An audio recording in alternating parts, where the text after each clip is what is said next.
mengedukasi masyarakat bahwa begitu bahayanya destructive fishing ini. Dia membunuh ikan dan mencemari lingkungan. Dan ini sangat merugikan masyarakat.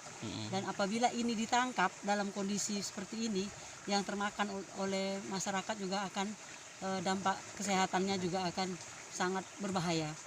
Nah, kemudian kami juga selain itu juga akan tetap membina kelompok pengawas masyarakat yang juga akan membantu kami mengedukasi masyarakat akan bahayanya destructive fishing ini.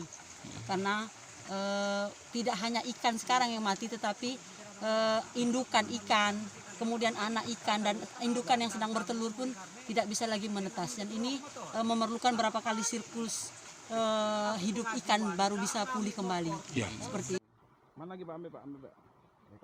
Yang waktu itu malam Jumat. Nah, lapedo. Sini juga. Nah, buka deh malam Jumat.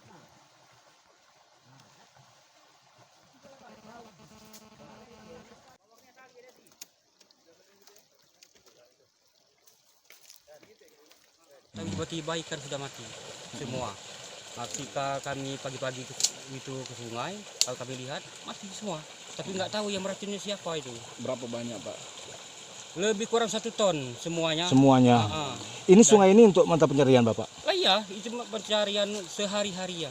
Nah kalau sudah di Motornya baik, tapi kami tidak tahu orangnya. Oh, Yang berapa racun itu ya? banyak Pak motor Pak? Ada 5 Kamu motornya di mana, Pak? di Polsek. Sudah Diamankan. gitu ya. Iya. Sungai apa nih Pak nih? Ini Sungai Petanang.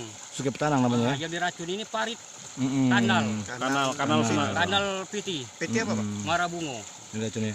Bapak nama siapa? Samsu Rizal. Bapak yang tadi satunya?